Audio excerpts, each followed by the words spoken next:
রাতের গভীরে ঝড় ঝাপটা চলছিল। তিন বন্ধু, রনি, মিঠু আর জিনু, গ্রামের পুরনো পরিত্যক্ত জমিদার বাড়ির ভেতরে ঢুকে পড়ল। বৃষ্টি থেকে আশ্রয় নেওয়ার জন্য ঢুকেছিল তারা, কিন্তু ভেতরে ঢুকে একটা অদ্ভুত শীতলতা অনুভব করল। বাড়ির ভেতরটা ছিল অন্ধকার। রনি টর্চ জ্বালিয়ে দেখল চারপাশে ধুলোয় ঢাকা আসবাবপত্র।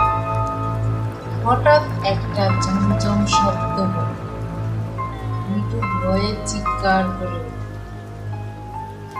জিনু তাকে সান্ত্বনা দিল, ভয় পাস না মিঠু, বাতাসের আওয়াজ হবে নিশ্চয়। কিন্তু আবার শব্দটা হলো, এবার আরো জোরে। এবার দেখা গেল একটা দরজা ধীরে ধীরে খোলা হচ্ছে।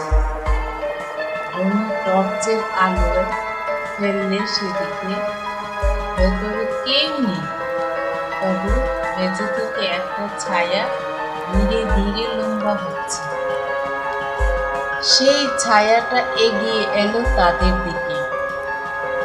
তিন বন্ধু আর দাঁড়িয়ে থাকতে পারল না, ছুটতে লাগলো বাড়ি থেকে বেরোতে। কিন্তু দরজাটা যেন আটকে গেছে।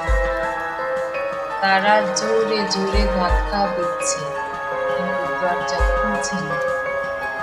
হঠাৎ সেই লম্বা ছায়াটা তাদের ঠিক পেছনে এসে পড়ল। রনি, মিঠু আর জিনু আর সহ্য করতে না পেরে চিৎকার করে কাঁদতে লাগল। ঠিক সেই সময় বাড়ির বাইরে থেকে তাদের ঠাকুমার ডাক শোনা গেল।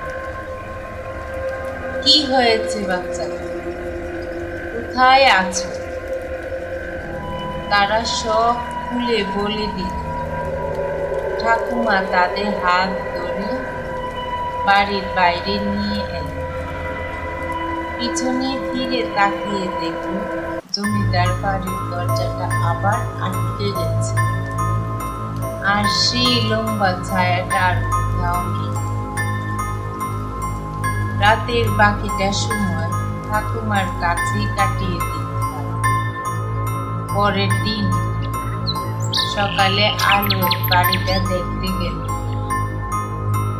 কিন্তু সেই জমিদার বাড়ি আর কোথাও নেই। তিন বন্ধু তখন বুঝলো সেই রাতে তাদের হয়তো মিঠুর সঙ্গে দেখা হয়েছে। আর কখনই ছেলে খেলায় পরিত্যক্ত জায়গায় যাওয়ার সাহস করবে।